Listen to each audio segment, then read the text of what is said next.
This next panel is brought to you by one of the Bear Dogs theme partners, Sai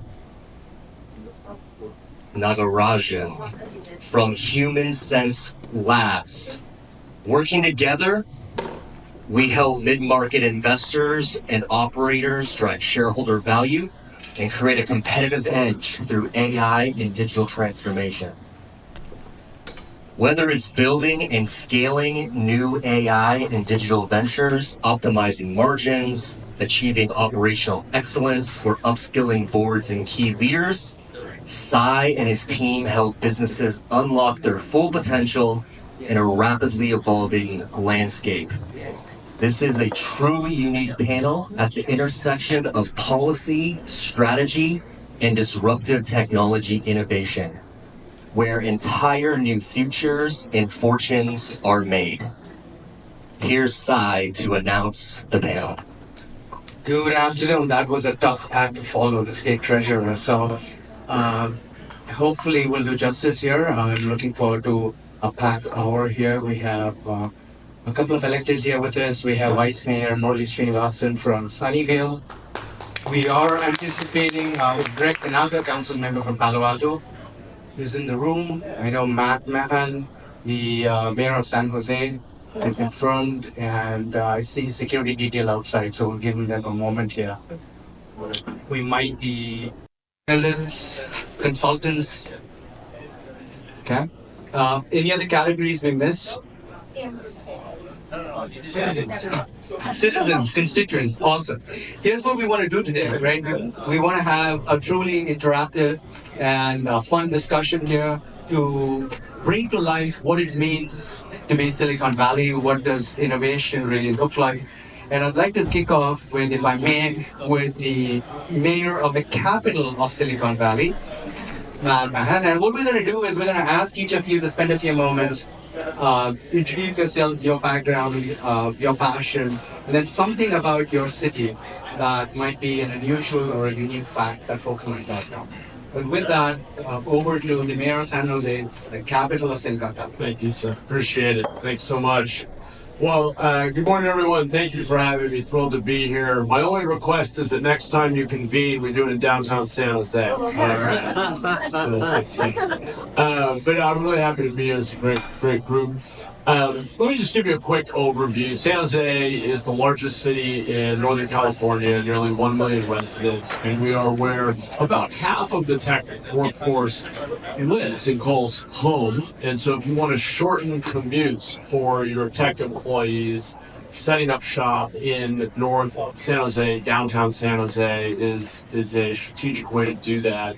We're an incredibly diverse city, as is the entire Bay Area. We're about 40% foreign born.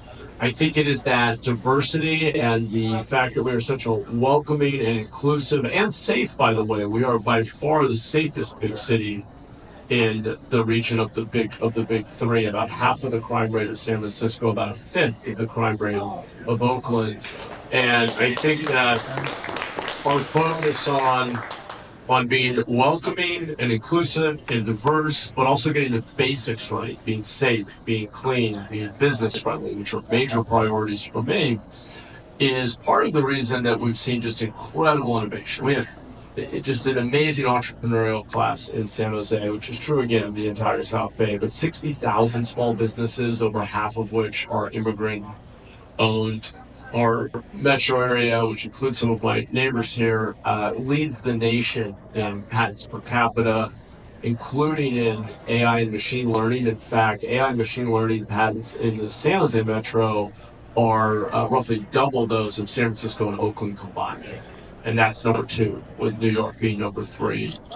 And I think Seattle's number 4. We have more new jobs in AI and machine learning in net, not even per capita, than any other market in North America. And feel very positive about the prospects going forward. I'll say 2 more things, and then we'll get into more in the Q&A, I'm sure. One is big investments in infrastructure. When the planning agency, the MTC, for the 9-county Bay Area projects where the housing and job growth will be. For all 9 counties, roughly 8 million people today, they see over 1/3, in fact, about 36% of the future projected job and housing growth being in the San Jose metro, the entire region. It's because we have space, we have the weather, and we have the infrastructure. So the federal government just made the second largest FTA grant in their entire history, largest west of the Hudson River, a $5 billion commitment to bringing BART, which is our regional rail system, through downtown San Jose and to Santa Clara, connecting rail around the entire bay. And then finally, we were looking at something north of 500 new megawatts of capacity from CAISO coming directly into San Jose. One new transmission line from the north, one from the south. Those of you who are following this closely know that energy electrification is one of the biggest barriers to economic growth in California today. And we are very fortunate to have hundreds of megawatts of new power coming into San Jose in the next few years. So we think the future for growth is very bright in San Jose, and look forward to the conversation today. Thank you. Wonderful. With that, we'll turn to the Vice Mayor of Sunnyvale. Thank you very much. Good morning, everyone. I am Murli Srinivasan. I am council member and vice mayor of Sunnyvale. I have a unique honor. My career is 4 E's, as I talked about: engineering, executive, entrepreneur, and now elected official.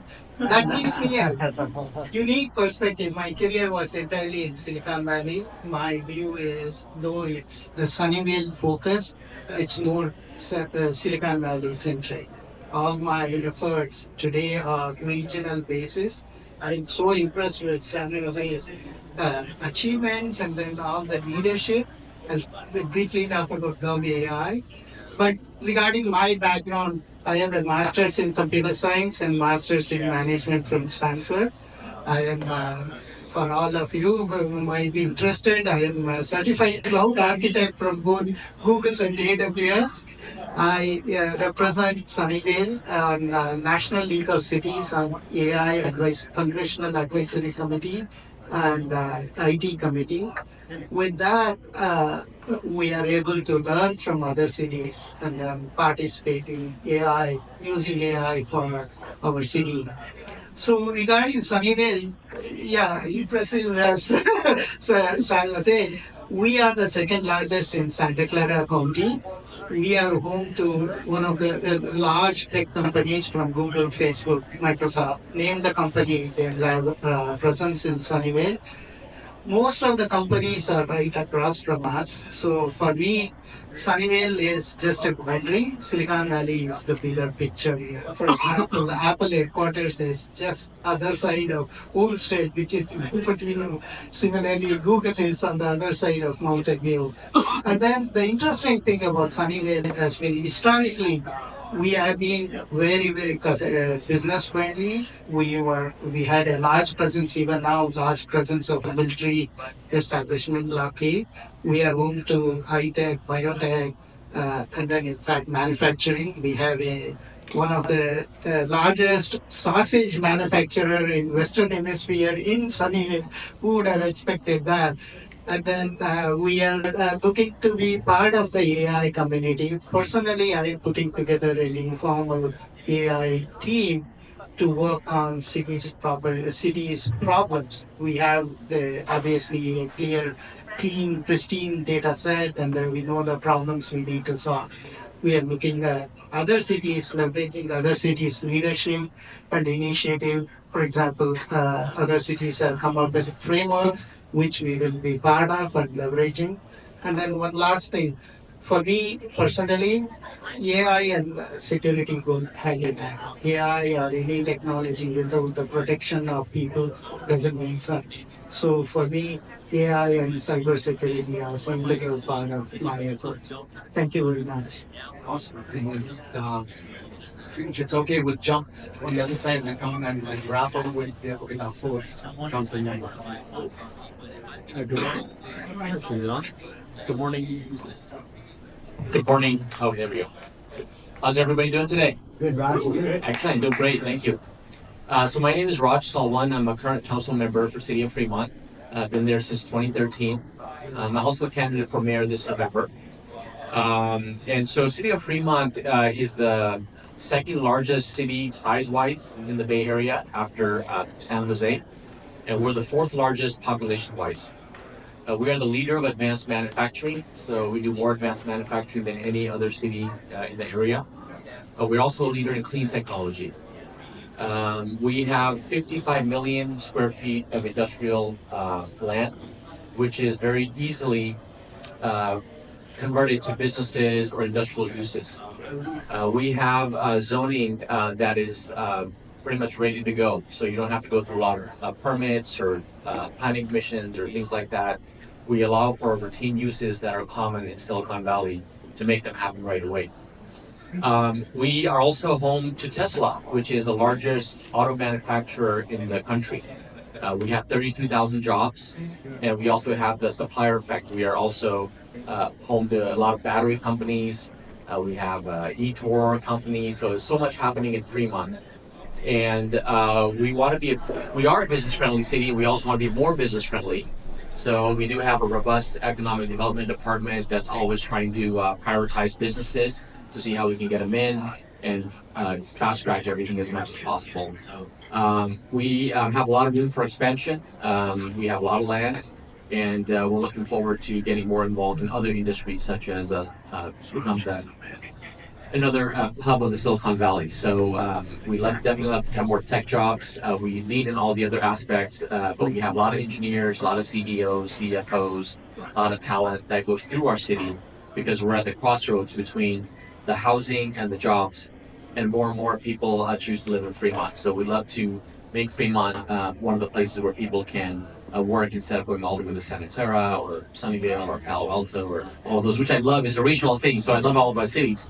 But we're all trying to do what we can for our cities, because when we have more jobs, more revenues, that allows us to serve our community, add more programs, more services, more public safety, and make our cities better. Thank you. Hi, I'm Greg Chinaga. I serve on the Palo Alto City Council. I've been serving since 2016 on my second term. And my day job is actually an AI entrepreneur, so I'm doing AI startup here in Palo Alto. Is anyone else here from Palo Alto? A few of you guys. That's awesome. Yeah, so for those living in Palo Alto, for those that have visited Palo Alto, you know it's an amazing city. The weather's great, not too hot, not too cold. But what's really amazing about it is all the entrepreneurship. So some of the most iconic companies, be it HP, which started in Silicon Valley, Google, Facebook, you name the company, Tesla, a lot started in Palo Alto. And the reason why is because we have a world-class university right next to us, Stanford University. And so we have the best and brightest people coming to this area, coming to Palo Alto to live, go to grad school, invent, create amazing technologies. And I think that's going to continue. So if you look at the United States and you look at what makes this country amazing, it's the entrepreneurship, it's the startups, right? Sure, the great big companies are good too, but really the magic of our country, the magic of Silicon Valley is startups. And so on council, I've been really pushing for that to make it really easy to start companies, make it attractive for people to stay in our city, to create the next great startup. And, really want to encourage all of you as you guys look at, where to locate your business, what companies to fund, look at Palo Alto, because we definitely have a kind of entrepreneurship flywheel going on. And we've also, did some big collaborations with companies like Tesla. So Tesla has helped us build a mini grid, so to speak, power station. And we collaborate with a lot of other technology companies to really kind of harness all the amazing things that our companies are doing to make sure that our city is able to serve people properly. But I'm really looking forward to this conversation today, and thank you. Thank you. There I am. Okay. Kathy Watanabe. I am the council member for this district. This is District 1 in the city of Santa Clara. I wasn't expecting to be part of this panel, but they snagged me before I left. So here I am. So I hope that I can contribute something. I know a lot of you heard from the mayor, Lisa Gilmore, earlier today, and she talked extensively about what's happening in the city of Santa Clara. So I asked for, something unique or something different that we may not know about Santa Clara. Well, one thing you may not know is that all around you, were orchards at one time, and Santa Clara was actually part of what's considered the Valley of Heart's Delight. And there is a part of Santa Clara where if you go visit, you can see where they were small homes, and it's called Cannery Row, and it's where all of the folks that worked in the fields, they lived in those houses, and it was like first time houses for them. So it's one of the things that we're very proud of. If you see the name Mariani or Mazzetti, those are names that actually came out of this area that were involved, in the fruits and the orchards that make up this part of Silicon Valley. I know that the mayor, like I said, she did talk about a lot of different things. One of the things we are known for right now is Levi Stadium. And in a lot more ways than sometimes we want to be known for, but we take it on a day by day basis. We're very happy and excited to have World Cup coming here in 2026. As the mayor said, we don't know who's coming yet, but hopefully they will be good countries that we'll get to see perform in person. And then of course Super Bowl, we'll see what happens in 2026. So there's a lot of exciting things in Santa Clara. I'm proud to represent this district. This district is actually the most culturally diverse district out of our 6 districts in the city. So it's really been an honor to serve here since I was first elected in 2016, and then I was reelected in 2020. So considering that, more than 50% of our population is Asian American, and that I get to represent those folks is a real honor for me. I think one of the things that I really appreciate about this area is the culture, the diversity, and how we can all learn from each other.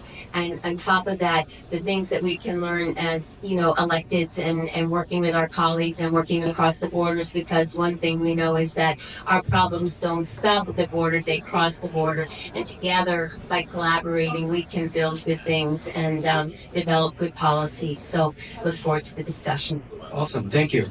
And as I mentioned in our opening remarks, right, this room we have a lot of powder, right? There are a lot of powder in this room, a lot of innovators, a lot of entrepreneurs, folks that some of whom I know run multiple companies. And one of the questions that we get asked is, okay, you want to enter Silicon Valley, you want to grow in Silicon Valley, but when you're looking at that spinning blue dot in space, Silicon Valley is a destination. What are some of the key questions or criteria you might suggest someone keeps in mind to have your city top of mind? Now, I am looking for some healthy competition here, if that's all right. So I'd love to, love to have this free flowing for the next few minutes. And I would be remiss if I didn't start from that side of the room. What do folks need to keep in mind? Why your city? What are you doing to build that innovation ecosystem? And why are you better than someone sitting next to you? I'll start. So, Greg again. I've done a bunch of startups. I've done, at this point, maybe 6 startups. And when I think about where they're located, I think of Palo Alto, and it's natural. And the reason why is because what you need for startups is you need energy, like people working hard, and you need smart people. And one of the best sources of that is Stanford University. Stanford's right next door to Palo Alto. So some of the best and brightest minds come out of there, help create companies. And so without that kind of talent, it's hard to do anything. And what happens is students go there, they love the weather. Like, I think of all the cities in the Bay Area, I think Palo Alto is probably the best because you go to San Francisco, sometimes it's too cold, too overcast. Go to San Jose, a little bit too hot. Palo Alto, just right. It's like the Goldilocks. So it's just right. And it's also the people, right? So you look at who lives there, right? You have Larry Page, right? You have Sergey. You have all the execs living in Palo Alto. You have a lot of the venture capitalists also live there. So the money's there, right? The talent's there. The weather's there. So you really have to ask yourself, why would you want to go somewhere else? Right? Why would you want to be in San Francisco and go to Tenderloin? Like last time I went to San Francisco, they smashed my car window, right? Why would you want to do that, right? Palo Alto crime rate is really low. There's lots of office, lots of talent, lots of money. So to me, it's a no-brainer, right? To think about where to go.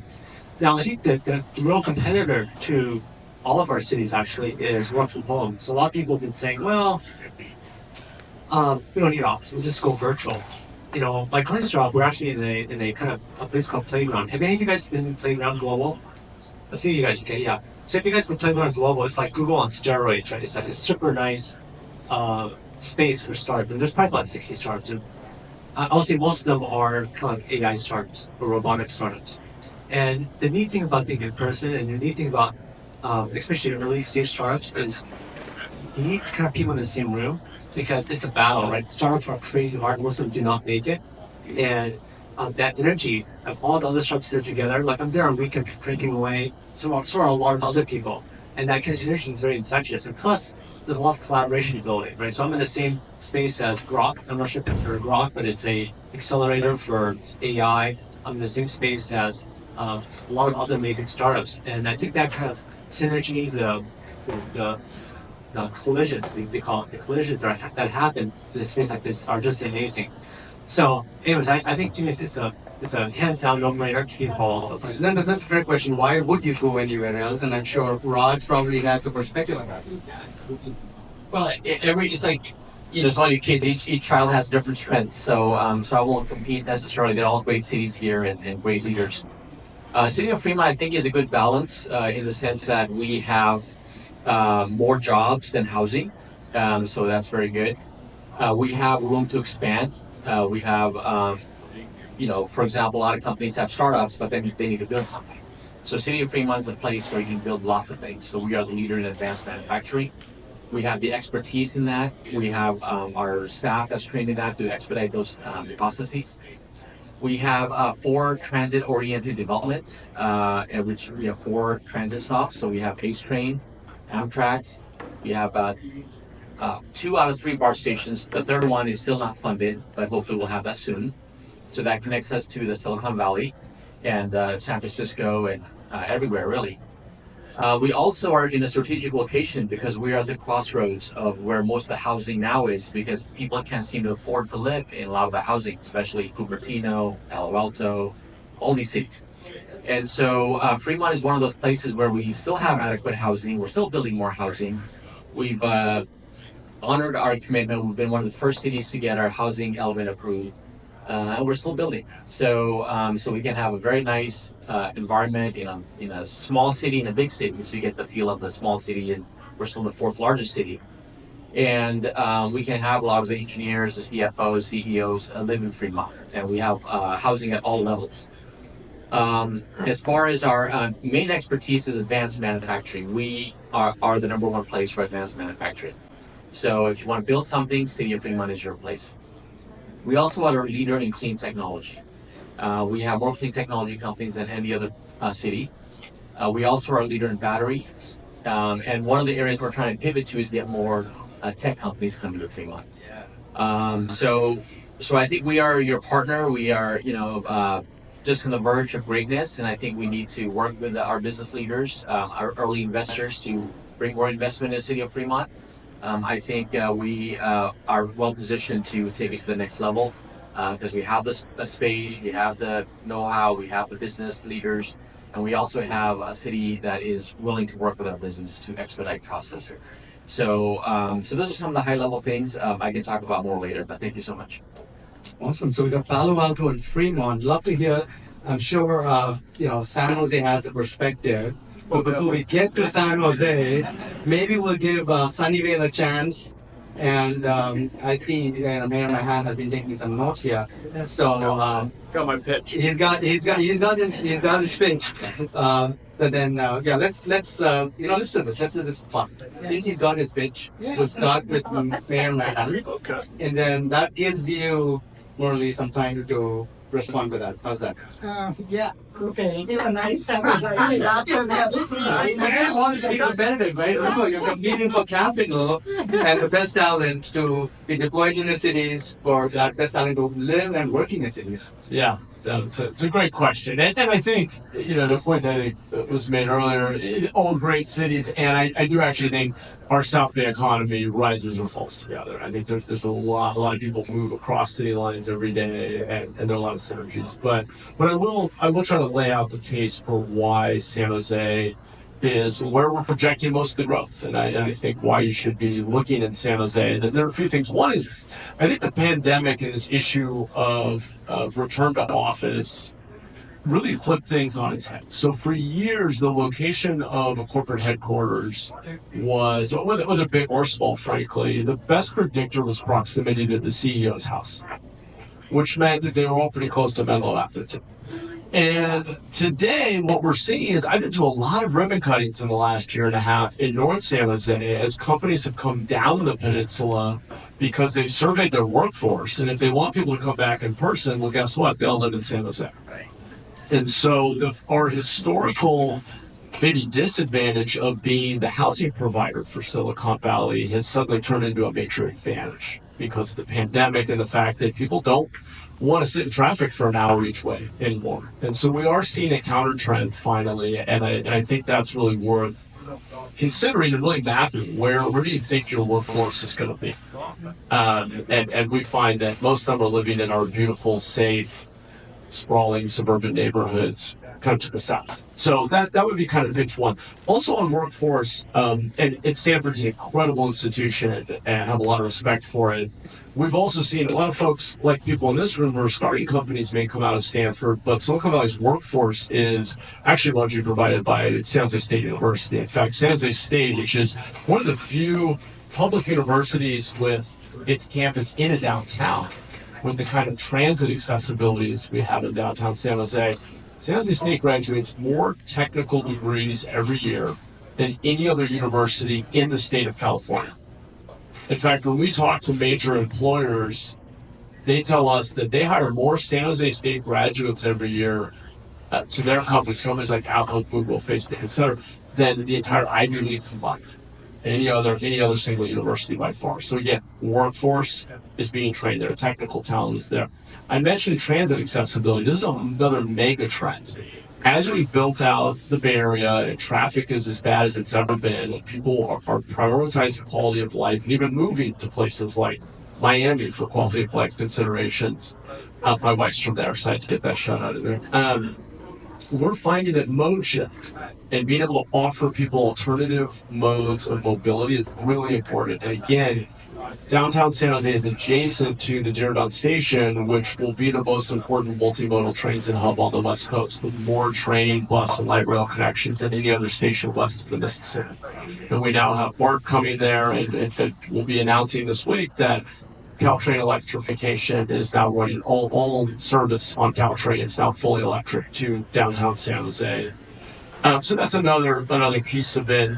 I think that that shift post-pandemic toward where the workers live is being reflected in our downtown rebound. We've had the second fastest rebounding downtown of any city in the country, with foot traffic at 120% of pre-pandemic levels nights and weekends, because it's just closer to where people live. And so that's where they want to socialize and hang out. And we have the kind of premier arts and entertainment district for the region in downtown San Jose. And then finally, depending on what industry you're in, I just can't emphasize enough the importance of power.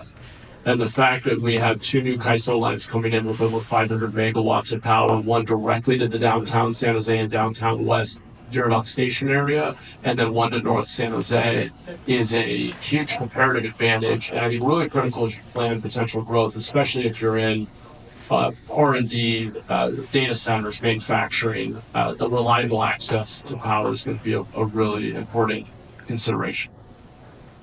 So that's my pitch. Okay, Matt, I gotta say, all the roads may go to San Jose, but they got to come through Santa Clara first. So, you've set me up here in a lot of good ways. But yes, I'm glad you mentioned Caltrain, because I was thinking the exact same thing. And because it has now become electrified, and it's going to be running more, it's going to be cleaner, it's going to be faster, and hopefully, give folks that ability to be able to get around in a faster and more efficient way, and use their time more productively instead of sitting in traffic all day long. Santa Clara, again, coming back to this district in particular, my district, this is the only area really left in Santa Clara where there's an opportunity for growth, and we're constantly looking at ways to be able to do that, especially after coming out of the pandemic. As all of my colleagues here are aware, how the pandemic has impacted our revenue for our cities, our general fund. And so here, one of the projects, and I think I'll probably talk about it maybe a little bit later on with one of the other questions. One of the mayor talked about it earlier, the related project. And that project is what we call our Santana Row on steroids. If you're familiar with Santana Row, we call it Santana Row on steroids, like 10 times. And so we look at that location as a way for people to live, work, and play. It's one of the things that we've concentrated on. And the mayor talked about another project earlier, Santa Clara Square. It houses like AMD, for instance, but it also is a great location for restaurants. There's a Whole Foods, and the Irvine Company built a great complex of apartments. I think there's 1,800 apartments. And one of the things that we do in Santa Clara is we have a percentage of the housing that's built to be put towards affordable housing. So what happened with the Irvine Company when they built Santa Clara Square, out of those 1,800 units, they needed to put 50% of that aside. So instead of incorporating it into Santa Clara Square, they actually built a separate project, and it's right here. It's just down the road, St. Anton's Place, and it's strictly workforce housing because we again saw the need to be able to have a place for our teachers, our police officers, our firefighters, to have them to be able to have a good place to live, and also keep them here in the city so that they're not traveling several hours. But as we grow down Lafayette Street, not very far from here, but to be able to connect San Jose, to be able to connect Fremont, and keep those businesses operating. We want to attract business, so the way to do that is making sure we have the power available, and it may not be available for a couple of years, but it's a constant effort and constant discussion that we're having here in the city of Santa Clara, because again, we've got a lot of data centers. I think the mayor said we have 50 data centers. We're close to it, but at the same time, it's really important that if we want to maintain those businesses and we want to keep our power rates lower, that we have that power available and to be able to keep those businesses operating. So we're constantly looking at keeping ourselves, again, a business-friendly city and making sure that the resources are here for those businesses. Awesome. Advanced manufacturing. We have Tesla and Tesla ecosystem with 900 plus advanced manufacturing companies, biotech, e-tech. We certainly have Stanford that needs no introduction, and the ecosystem around that. We have all roads that lead to and through Santa Clara. Through. And through, okay, I'll take through for now. And of course, San Jose, the capital of Silicon Valley, as it's known here and around the world. And then last but not least, Sunnyvale. And here's what I want to do, Murali, if I may. We'll spend a few moments to hear your vision about why you're different, and then we'll switch gears from the spirit of Silicon Valley, from competition with ecosystems. I'd love for us to start thinking about how might we build a future where the sum of the parts is greater than the whole, where we look at powers like artificial intelligence, quantum that's around the corner, that gives us the ability to build entire horizontal value systems that bring people to connect, collaborate, commercialize, and create exponential value. So I'd love for the rest of the panel to start thinking about it. They get the benefit of some thinking time, while you get the benefit of responding to what they said earlier. How's that? Okay, very, very, very good. Thank you. So before I start, I need to start by saying Sunnyvale is heart of the Silicon Valley. It's such a crucial part of Silicon Valley. So nothing against me here. But, also, the second point I forgot to mention, Mountain View is not here, so I can claim, or Sunnyvale can claim, we are home to NASA units. Okay. Now, serious stuff. I really enjoyed all the discussions here. For me, these unique selling points are definitely unique selling points, but from an entrepreneurial point of view, there are a lot of things which happen. right? For example, you need to have an ecosystem for for starting the startup, innovation, and then the nurturing, and then the growth, and then finally the exit. All these things should be available to you. You cannot, and then Silicon Valley is the right place, and then within Silicon Valley, Sunnyvale is the right place. That's what I'm trying to allude to. We recently sold 33 million square foot of office space near Moffett Park, where you would have seen Google Cloud, Lockheed Martin, and all those companies there. We already have home to the largest, Google has larger presence in Sunnyvale than Mountain View.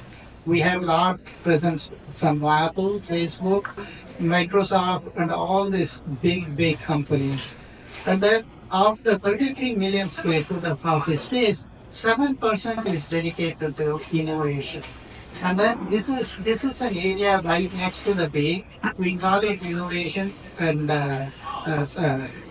sustainability center. Imagine after work you are able to walk near the bay or bike near the bay. That's the lifestyle you will have there. We are also zone 20,000 office space, homes there with enough retail space, and then all the other amenities which go with that. So that's the eco center we have zoned it. And then, as I said, and then to Mayor's point, we are also very diverse. See, but then the important thing, distinction of Sunnyvale is we have the geography advantage. We don't have Stanford, we don't have SJSU, but then we are close to both of them, almost midpoint, so we can access both the university. Similarly, we don't have data centers, but then we are the data center is right across one street, Lawrence Expressway. We are right there, so we are a very affordable, safe, and then as Mayor pointed out, diverse city. All these characteristics are there. As I see, this is not a zero-sum game. We have seen this in Silicon Valley through various tech innovations. When .com started, it was near the South Bay, Mountain View, and Sunnyvale. And then when social media started, it moved north towards San Francisco. Now it's coming south. And then as companies grow, they definitely expand to other places. For example, Google would have started in Mountain View, they come to San Jose and then Sunnyvale for their growth, because they need to have access to all the talents and the proximity to the where the employees live. And then that leads to another point which Mayor and others pointed out. Transportation in Silicon Valley is a crucial thing. It's not a single city's domain, it's everybody's problem, and then everybody's concern. With that, thank you very much. I'm glad you brought up the theme of something being everybody's responsibility. So maybe with that idea of everybody working together, I'd like to think about a country like Singapore that land mass wise is probably equivalent to your 5 cities put together. And if I'm not mistaken, it's the first country in the world to have a full digital twin. And they have over 100 large Gen AI applications built for citizens to be able to take care of their daily needs. When we think about these cities, right, sincerely, you're all magical, you're all special in your own ways. I wonder if you might be able to share your perspectives, potentially even plans for how you might see cities come together to connect, to collaborate, just as we collaborate in the private sector, to create a future that doesn't exist yet. Because the only thing that candidates should, the constituent I think we should worry about is if you get pulled over for speeding, whether it's the police from Fremont versus Palo Alto, on the revenue side of the house, but on the value creation side of the house for us, should it really matter? So, love to hear your perspective. Could Gen AI be that unifier that actually creates a whole new kind of more citizen state that doesn't exist yet? But let me keep this free flowing, so grab the mic in whatever sequence you wish to, and that's the spirit of collaboration. Well, so rising tide lifts all boats, so, if San Luis is doing well, that means Fremont's doing well. And then same with the other cities here as well. because our problems don't end at our borders. Whether it's homelessness or housing or transportation or jobs.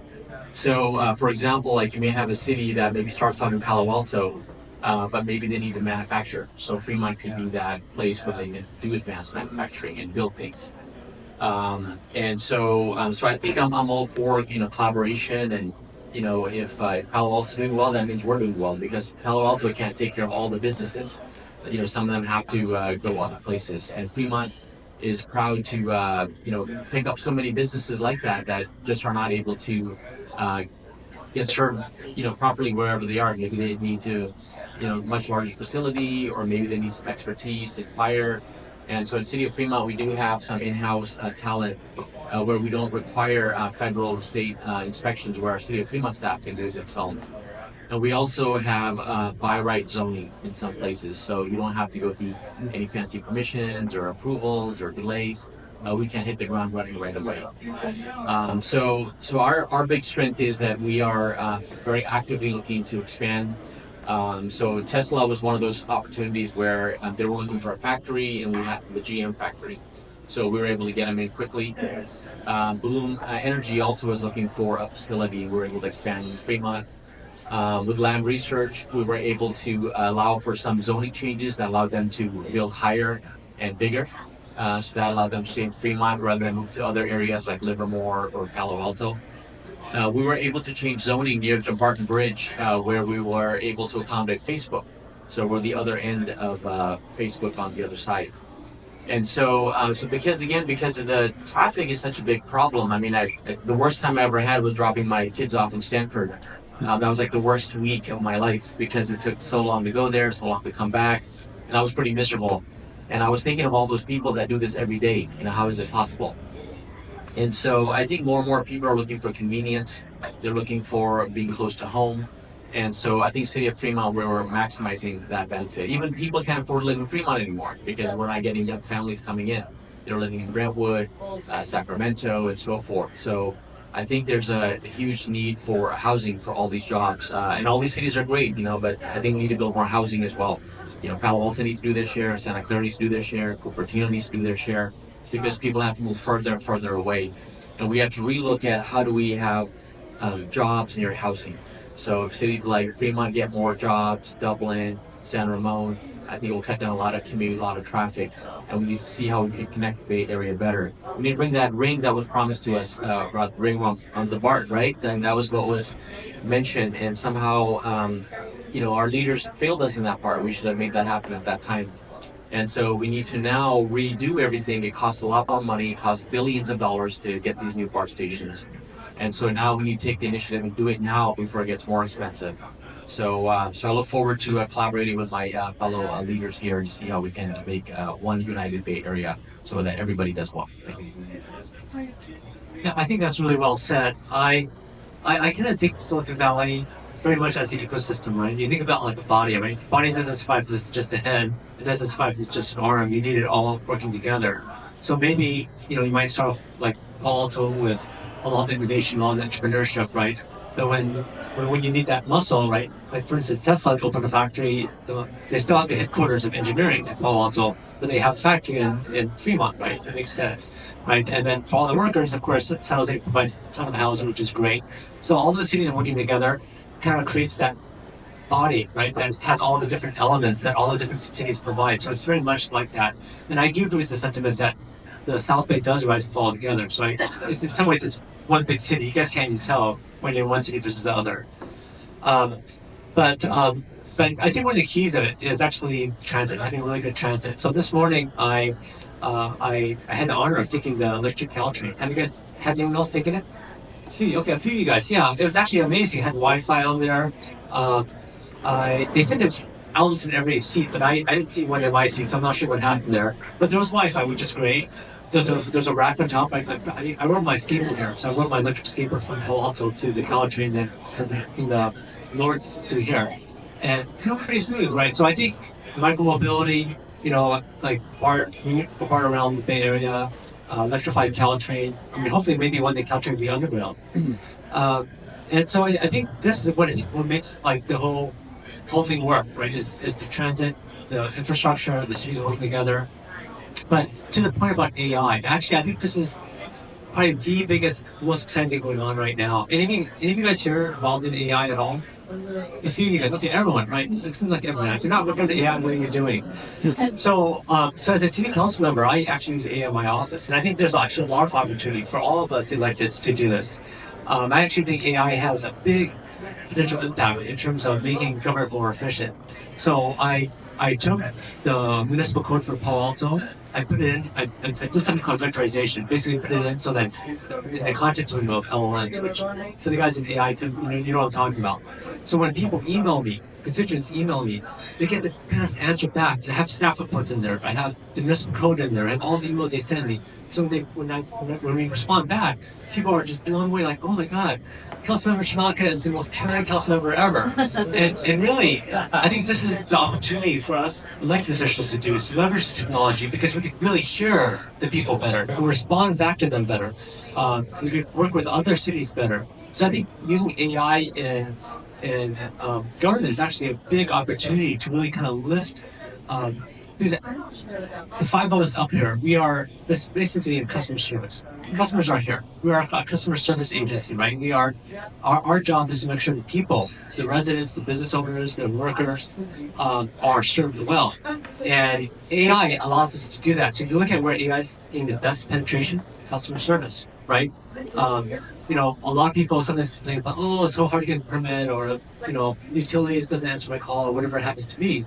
But just as a private sector, right, pretty much like Klarna, I'm not sure if you guys heard of Klarna, but I think they laid off all the customer support people, and now it's all AI. And the funny thing is that the ratings of the customer service is higher than it was before. So that's opportunities for us elected officials to leverage this technology so that we can respond to people better, faster, more effectively. We can hear people better. You know, I'm sure you guys have the same situation. Like every Monday, right, when we have council meetings, we have, I don't know, 2,000, 3,000 plus pages of staff reports. I mean, you guys probably have the same situation, right? 50 items on the docket, right? I mean, it's really hard. I mean, so for the bigger cities, you guys have paid staff, and so it's easy. But for us, the little cities, you know, we're on our own, right? So jump into ChatGPT and Claude, right? And we could actually govern better, right? We can make better decisions. So I think this is a really big opportunity for us in AI, is to use the tools that people are using in the private sector so that we can serve people better, we can make better decisions. And so I really look forward to, you know, seeing my colleagues adopt this kind of technology in your day-to-day work, so that you can serve the people here better. Thank you. You're gonna hook us up with that. Oh yeah, if you guys want to check it out, let me know. I can give you a demo. But I've been, you know, I did this. I had a lot of automation before, so I'm in the AI space. So I'm a CS major from Caltech, Berkeley, Stanford, etc. So I know this. I know this stuff pretty well. But it was just because, you know, I have a day job. You know, this is council member is kind of like my hobby, so to speak. Doesn't really pay. And so like, I'm also looking to kind of automate my work and be more effective. And I found, like, especially over the past 3 years, using this has made me a better council member, right? It's made me better and able to serve people. So my fellow electeds, if you guys are interested in this, let me know, and I can hook you up and make you guys, you know, this is like a superpower. Like, it's like an we talk about these 10x engineers who are 10x better than other engineers. And it's actually true, because I have someone work for me. In fact, I would argue with AI now see the advent of 100x engineers. Engineers are literally 100x of what a regular engineer is with this kind of technology. And for us, we could be 10x elected officials, right? Just by using this technology. So I want to definitely encourage you guys to do that, and thank you for bringing this topic up. That's a great example. I think the spirit of 1000x, so we could literally 1000x better. Yeah, because I think a lot of people don't understand what it's like to be elected officials. Like I'm a relatively small city, and you guys in the bigger, you guys probably I get about 5 to 700 emails a day. 5 to 700, no joke, right? Every day. And you guys from bigger cities probably getting more. How do you even triage that? How do you even understand what's going on? And literally now, I can understand all of it, right? So like, all the emails go in, I classify them, you know, I'm able to ask questions like, okay, what is the sentiment? How many people thought this versus that, right? So I really get a pulse of what's going on. Before, it would just like fly by me, like Twitter, it scrolls by, I had no idea what's going on. Now, I can actually hear the voices. And so I think this is something which will revolutionize governments, is this ability to really interact with people on a mass scale. On my little website, I have a little chat box, so people could go there and say, "Hey, tell me about this agenda item or whatnot," right? So it's a way to it's a multiplier, right? I mean, a lot of us are like in Palo Alto are part time. I'm not sure. I know San Jose, you guys are big, so you guys are full time, but most of us are part time. You know, we're like I get like $200 a month for this, so it's very much volunteer. And we have no staff. So using this technology has allowed us to be way more effective. And so even for people with paid staffs, bigger city, you could use this technology as well to be way more effective as well. So fire up your ChatGPT, your Claude AI, whatever it takes, right, and embrace the AI advantage. Awesome. All right, I'm told I'm next. I think Greg made a lot of really important points. Greg, I'm going to have my decision services team reach out for that demo. I definitely want to 10x myself. I think Greg touched on some important things. I won't be repetitive there. I do think back to this ecosystem notion. Big picture for the economy will continue to play a very large role in providing workforce housing. We just approved the housing element that allows for the next 64,000 homes to be built in San Jose over the next 8 years. We'll continue to convene. I convene the mayors of the 15 cities in Silicon Valley every quarter where we talk about this very question. So we get together typically at San Jose City Hall, sometimes another city, and kind of talk through shared problems and solutions and collaborate. And I think the role San Jose plays or can play at our best as the big city in the region is convener, but also a city that has more capacity for policy innovation and experimentation that we can then share with others. And others are also experimenting. Greg's got a bunch of great examples that we can learn from. We are doing a lot with AI applications in government today and sharing those with other cities. In fact, our Chief Innovation Officer, Stephen Keynes, is here today. I should acknowledge him. He's here with his team, and it's worth having a chat with. Our city launched something called the GovAI Coalition that now has 300 cities, and it's pretty cool.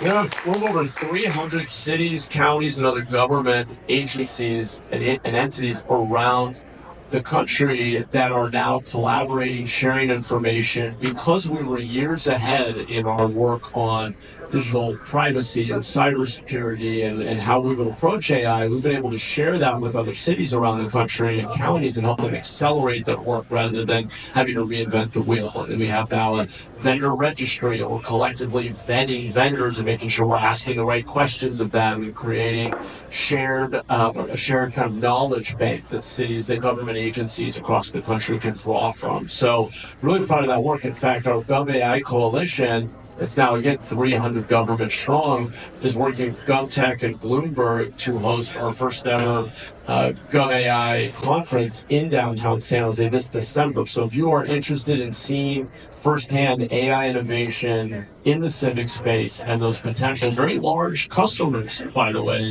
you want to sell into government one day if you have an appropriate application or tool, please join us in December. And Stephen again and his team can give you more details.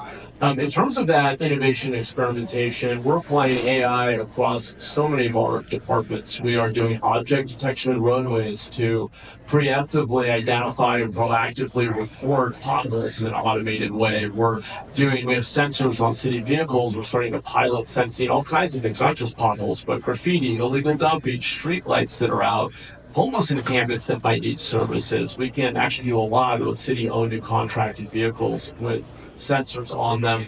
We're improving language translation. In fact, our training set for the Vietnamese language, because we have the largest population of Vietnamese folks outside of any one city outside of Vietnam, actually improves upon the Google translation model when we add our training data. So we're improving language translation. We've been working on bus route optimization. We have decreased the wait time at red lights by 50%, where we have started to test bus route optimization. Our buses are now, where we've tested, the routes on which we've tested, 23% less likely to encounter a red light, for example. So there are just endless procurement. I mean, the list goes on and on. Permitting, I think, is a big frontier for this innovation, as has been referenced. And then finally, I'll just mention our collaboration with San Jose State, with the Knight Foundation. In fact, we are starting basically a lab for a center for civic and social good, AI for civic and social good with San Jose State at our shared library facility, where the city and university came together to build a world-class library facility by leveraging each other's resources and strengths. So there's a lot going on, but as we learned, the key is we're leveraging that GovAI coalition to make sure it's immediately shared with every other city and county in the country and in real time, so that we can all leverage each other's learnings. That's an awesome example of Silicon Valley at its best, right? Where you come together to build something that hasn't been done and it's done in exponential. So I'm hoping the other cities here, just the spirit of innovation that you bring to the conversation suggests that there might be more than just a conversation, there's probably some connection, collaboration after today. But with that, Councilor Watanabe and then Thank you. So, my gosh, we are hearing so many different things, and I've got so much going through my head. It's like, where do I start? But just sorry. Yeah, I know I didn't have a notepad. I wasn't prepared for this. So, no, I'll just to add on. I want to add. We have actually one of our staff here today, Rena Grio, who was just appointed to our economic development. She's our new economic development director, because one thing I'm really proud of this is that the fact that Santa Clara is growing so much, really, we needed an economic development director. So I'm really proud of Rena. She's actually with our community development department for many years working on housing. So I think this is a wonderful position for her, and because, again, as Santa Clara is growing. But what we're doing, and again, working with cities as well, what we're doing in terms of collaboration, because it is very important. I haven't heard this talked about it in terms of public safety, because one thing I know it's a very common thread amongst our cities. One thing that we have installed in the city of Santa Clara, currently we have 17 cameras. We've installed the flock system, if any of you are familiar with it. And so, and actually in North Santa Clara, where again I represent, there have been more installed. And the beauty of this program is that it can share information across borders with our respective cities, so that if something does happen in Santa Clara and they cross over into San Jose, our police department can then make them aware, so that they can be on top of it, and hopefully, nab the bad guys before they get too far away. And it's been so successful. There was actually an incident where a car that there had been an incident, I think it was in Mississippi, and somehow they ended up in Santa Clara, and our flock cameras picked it up, and they were able to, to nab the person. But those kinds of things are, I believe, the kinds of things that help make our cities stronger, make them safer, because, again, that's what we hear all the time as electeds, is that the safety of our cities. So we're always looking to constantly expand on that and make them safer. I will add too, we all represent several committees.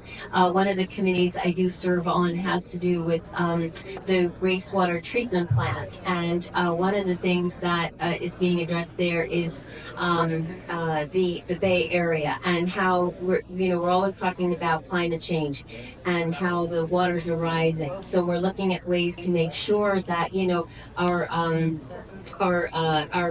our cities are protected, from rising waters, and we're constantly working together, because the Bay Area, it touches Fremont, Palo Alto, and Sunnyvale. So, they're very important, committees that we serve on that, to collaborate to make sure that our cities are protected. Thank you. I know we can do a lot here in Silicon Valley. One thing we can do is slow down time. We are running up against the clock here. So what I will request here is, maybe in the spirit of bringing this to an organized close, if you could take 30 seconds and share one message that you want everybody to take away. Maybe what do they do on Monday morning? Who do they contact to deploy the capital, deploy their workforce, and they, come to work and work with you and your cities? By the way, I didn't answer the last question, but anyway, that's okay. I know. For me, Silicon Valley is Silicon Valley. And then each city is not a monolithic entity, and then it's not a mutually exclusive problem. Somebody going to San Jose will not come to Sunnyvale. And then I also kind of disagree with what Mayor said. Employees would like to be near their CEO's office. My sysadmin would avoid me like playing because I don't call in 2 o'clock in the morning. But the jokes aside, Silicon Valley is Silicon Valley. We need to grow Silicon Valley for next 5, 10, 25, 100 years. Not for just this region, for the world. We can change the world. And then in the process, we need to look at some of the issues we face today, that is inequality, environmental issues, transportation issues, housing, homeless, all those kinds of things. When we collaborate together, it will be an amazing place going forward. And then I use AI just to make very, very quick remark on how we use AI. First of all, thanks for San Jose taking initiative on Gov AI. We are partners with you. And then you are doing the heavy lifting, the vendor certification, framework, all those things. We don't have to do that. Thank you very much. But having said that, we also use AI in the back-end processing. For example, one of the things every city faces is over time the building codes or environmental sustainability code has evolved. So there are a lot of duplications, a lot of redundancies, a lot of subjectivity in the code. How do we define, how do we read that? If human beings read that, it will give back the same result. That's where one of the things we are using AI. I'm also using AI to monitor our customer and residents issue. One of the key things we are using AI, I am putting together a large informal group of AI experts in Sunnyvale. We have plenty of them to analyze our budget. What did we project versus what is the actual? What can we learn from that? Right? These are important issues going forward. And then we are also looking at equity point of view, the AI, which I put you Gov AI addresses to some extent, but Gov AI Our economic development director person here, and always happy to talk. I'll be hanging around for a bit, but thank you for your time today. Wonderful. Yeah, absolutely. Yeah, thank you again for having us. Great discussion. I love the idea about the zero business tax. I think I'm going to try to do the same thing here in Palo Alto. And if you guys want to reach me, just greattalk.org. So go to my website, and my email is just great@greattalk. And so thank you guys, and I'll be around afterwards to chat with everyone. Thank you. Thank you for the opportunity. Thank you, Sai. Sai is our Economic Development Commissioner. We don't have any staff, so you can talk to Sai if you have any questions. But yeah, we are a business-friendly city looking to make moves and get your business. So if there's anything we can do in the city of Fremont, please let us know.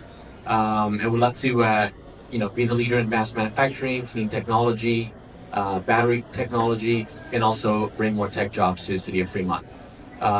We have a lot of partnerships, as mentioned really briefly. We do have a workforce training program through Ohlone College that prepares folks to get jobs in Tesla with stock options.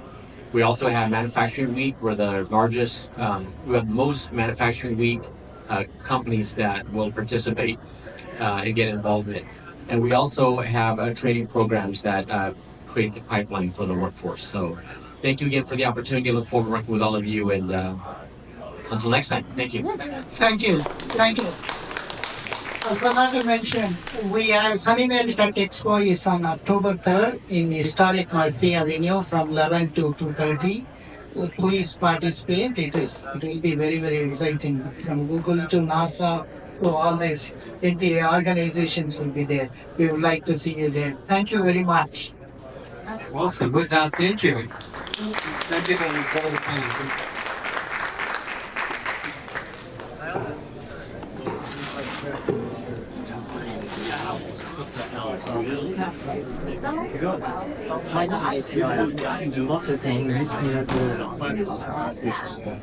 All right. Thank you to our elected official panel.